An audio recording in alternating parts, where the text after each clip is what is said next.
Welcome back to Freeing ERP. My name is Haley, and today we are going to be covering Part 2 of Item Master Inquiry. In today's video, we are going to discuss the Inventory tab and the Open Order tab. Don't forget that if you have any tabs you would like to see, leave them as a comment below. First, we'll discuss the Inventory tab. After you've populated the Criteria tab, the Inventory tab will automatically open. On this tab, you can quickly view the total quantities and stock status of an item by location.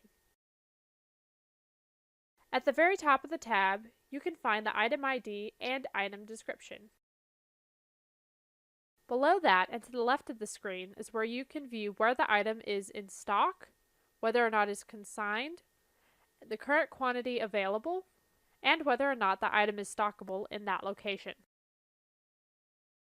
To the right of that, you can view the item's UOM, unit size, and net weight.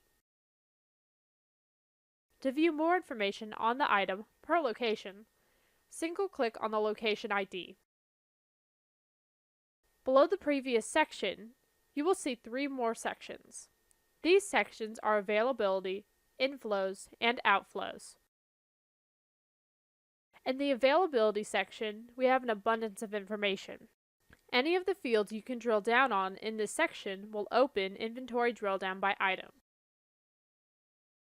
Here you can see quantity on hand, which you can drill down on, quantity allocated, which you can also drill down on, quantity backordered, which you can also drill down on as well, quantity non-pickable, quantity quarantined, quantity frozen, quantity available, quantity on release schedule, quantity on future orders, which you can drill down on, and finally, net quantity available. Within the inflow section, we have quantity on purchase order. Drilling down on this field opens the Open PO tab. Quantity on transfer. Drilling down on this field opens the Vessel Detail tab. Quantity on production order. Drilling down on this field opens the Production Order tab. And finally, quantity on secondary processes, and drilling down on this field opens the Process tab. Finally, below inflows is outflows. In outflows, we have quantity to transfer, which drilling down on this field opens the Transfer tab. Quantity for production orders, drilling down on this field opens the Production Order tab.